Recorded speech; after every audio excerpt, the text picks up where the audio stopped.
They told us we were evolving, that we were growing smarter, freer, more enlightened. But look closer and you'll see the truth. Faith is fading, and ideology has taken its throne. This is The Truth Pursuit. I'm Veritas Knox.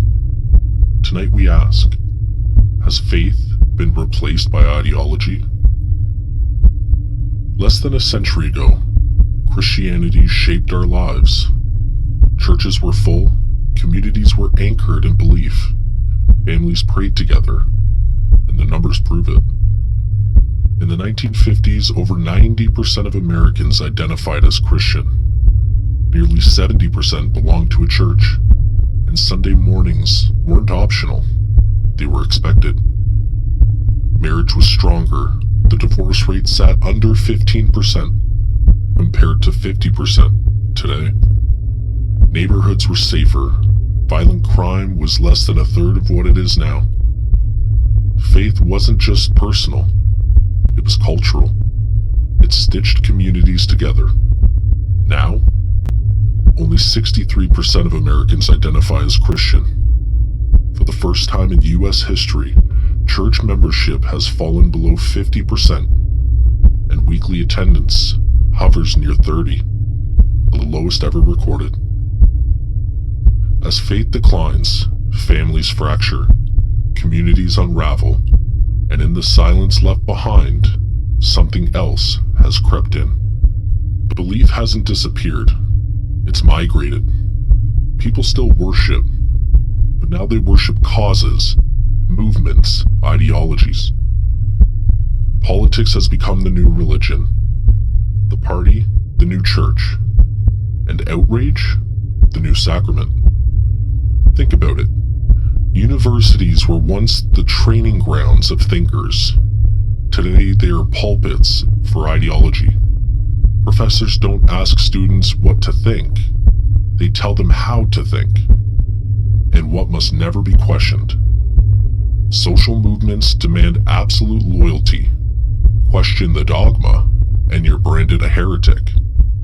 One wrong word, one unpopular belief, and you're exiled. Even science has been twisted.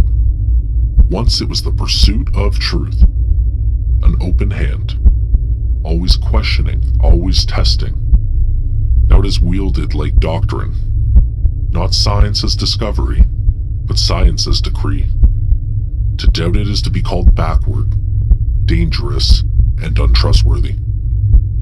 Faith didn't die, it mutated. From the sanctuary to the screen, from the pulpit to the protest, from God to ideology. Here's the danger. Faith binds people to something higher than themselves. It humbles, it anchors, it offers forgiveness and unity. Ideology does the opposite. It divides, it thrives on outrage, on enemies, on endless conflict. A faithful people are harder to control. Their loyalty isn't to a party or a ruler, but to God. But an ideological people, they are easier to steer.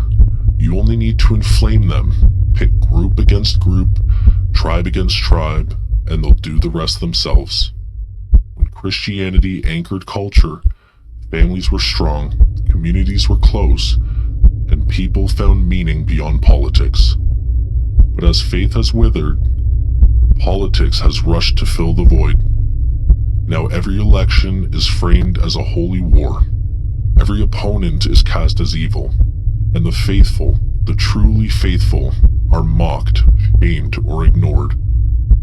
So I ask again, was this shift natural, or was it engineered? When you scroll through your feeds, when you watch the headlines, when you listen to the voices demanding your allegiance, are you hearing truth, or just another sermon of ideology? When faith leaves, something else always takes its place. The question is, do you choose what fills the void, or does someone choose it for you? You've been listening to The Truth Pursuit. I'm Veritas Knox. Stay awake, stay watchful, and remember, the truth isn't lost, It's waiting. Will you pursue it?